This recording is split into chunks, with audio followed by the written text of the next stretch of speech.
Hello friends, सभी विद्यार्थियों का स्वागत है इस चैनल में। दोस्तों आज का यह वीडियो है चैप्टर 1 सोशल साइंस 10th का भूगोल। ठीक है, फिर से एक बार सुन लीजिए। चैप्टर 1 10th का भूगोल सोशल साइंस में जो आता है, तो दोस्तों चैप्टर 1 में है संसाधन एवं विकास।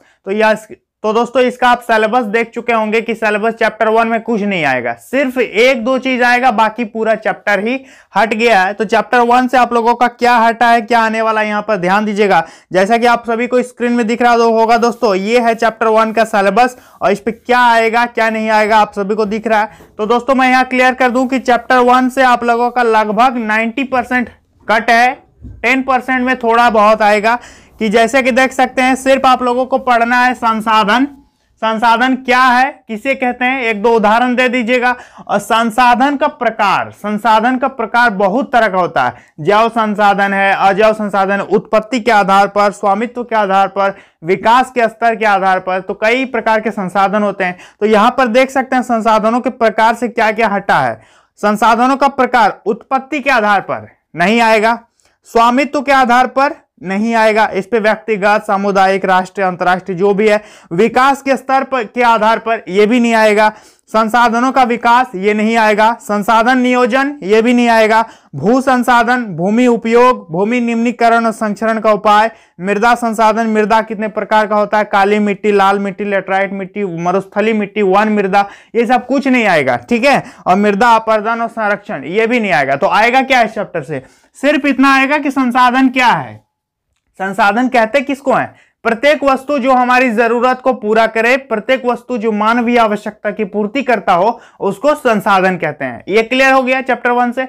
संसाधन पूछेगा, संसाधन की परिभाषा दीजिए, तो क्या लिखिएगा, प्रत्येक वस्तु जो मानवीय आवश्यकता की पूर्ति करता हो उसको संसाधन कहते हैं। जैसे हमारे चारों तरफ की जो कुछ भी 10 गो एग्जाम्पल दे सकते हैं आप, है ना।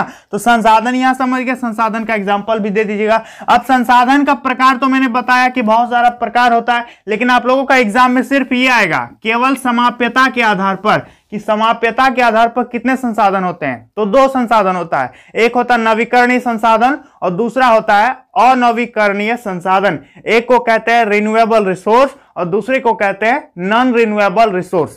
ठीक है, इंग्लिश मीडियम के विद्यार्थी कमेंट करते हैं कि सर इंग्लिश में भी बताइए, तो दोस्तों आप इंग्लिश में भी इसको लिख सकते हैं। संसाधन को क्या कहेंगे, रिसोर्स कहते हैं।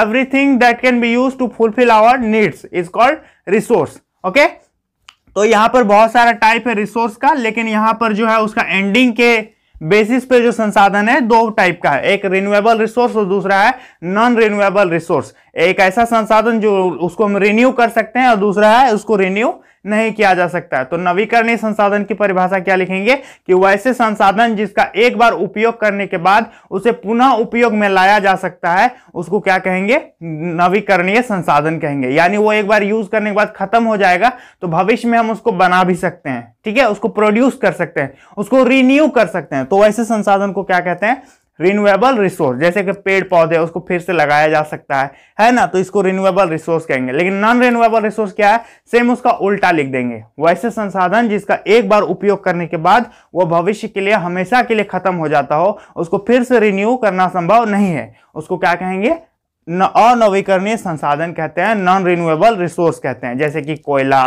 खनिज पदार्थ, ये सब क्या है, अनवीकरणीय संसाधन के अंतर्गत आता है। इतना ही आएगा एग्जाम में। अगला है सतत पोषणीय विकास। सतत पोषणीय विकास क्या है कि विकास की एक ऐसी प्रणाली जिसमें पर्यावरण को बिना क्षति पहुंचाए हम विकास की ओर आगे बढ़ते हैं। यानी ऐसा विकास जो पर्यावरण को बिना डिस्ट्रॉय किए, पर्यावरण को बिना क्षति पहुंचाए यदि हम विकास करते हैं, तो वैसे विकास को कहते हैं सतत पोषणीय विकास। इतना ही आएगा चैप्टर 1 में, ये खत्म हो गया। बाकी जितना है, मृदा न आपको मृदा पढ़ना है, न संसाधन का सब प्रकार पढ़ना है, कुछ नहीं पढ़ना है, सिर्फ इतना ही पढ़ना है चैप्टर 1 से, आपका एग्जाम क्लियर हो जाएगा। अब चैप्टर 2, चैप्टर 3, इस तरह सब सब्जेक्ट का मैं बनाता रहूंगा। तो 10th का भूगोल में दोस्तों बस इतना ही पढ़ना है। ठीक है, समझ गए यहां पर। तो आप लोगों को बाकी सब चीज छोड़ देना है। ठीक है, आप लोग किस क्लास में है आप लोग कमेंट कर दीजिएगा, और कौन सा सब्जेक्ट का वीडियो चाहिए। जो ज्यादा कमेंट आएगा मैं उसी का वीडियो आप लोगों को बना के दूंगा। तो दोस्तों मिलते हैं तब तक नेक्स्ट वीडियो में, तब तक के लिए बहुत बहुत धन्यवाद। कमेंट जरूर करेंगे।